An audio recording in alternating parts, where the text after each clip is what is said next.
If you don't have time to read, you don't have the time or the tools to write.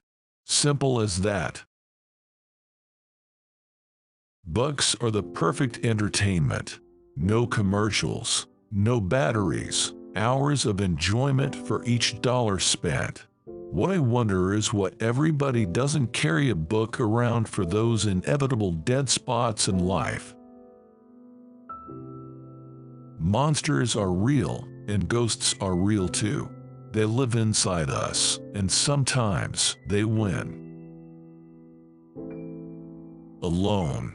Yes, that's the keyword, the most awful word in the English tongue. Murder doesn't hold a candle to it, and hell is only a poor synonym. A short story is a different thing altogether. A short story is like a quick kiss in the dark from a stranger.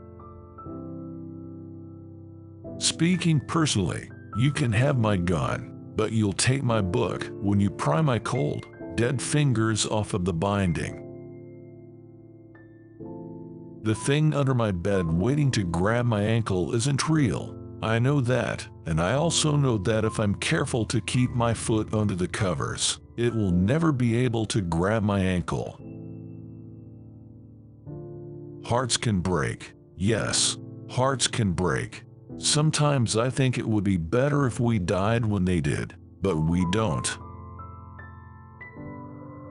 No one can tell what goes on in between the person you were and the person you become.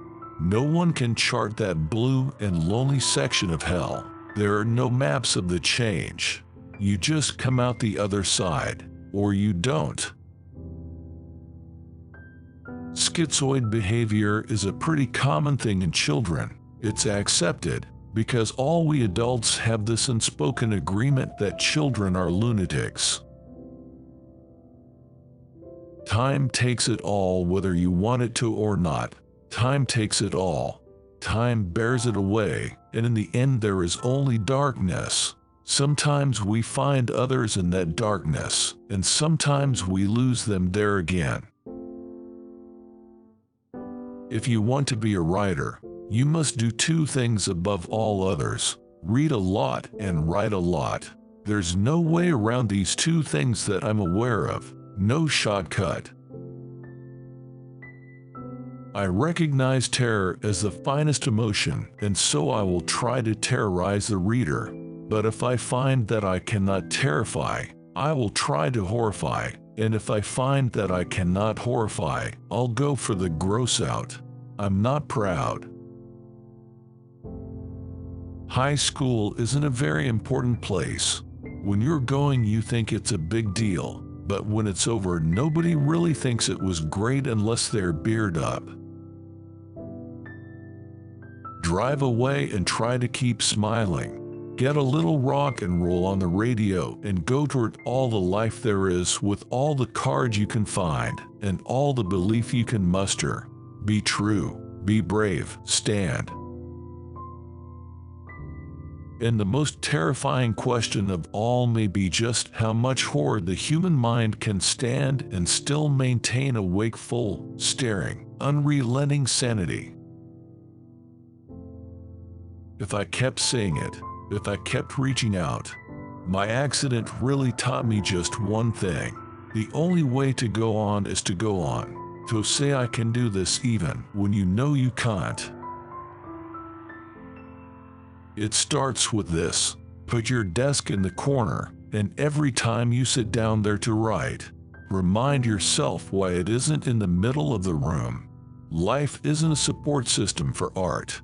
It's the other way around. I'm a slow reader, but I usually get through 70 or 80 bucks a year. Most fiction. I don't read in order to study the craft. I read because I like to read. Writing is a lonely job. Having someone who believes in you makes a lot of difference. They don't have to make speeches. Just believing is usually enough.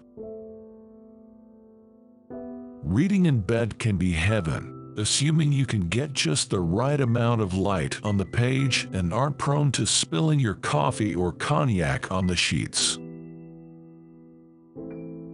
I've said it before, and I'll say it again.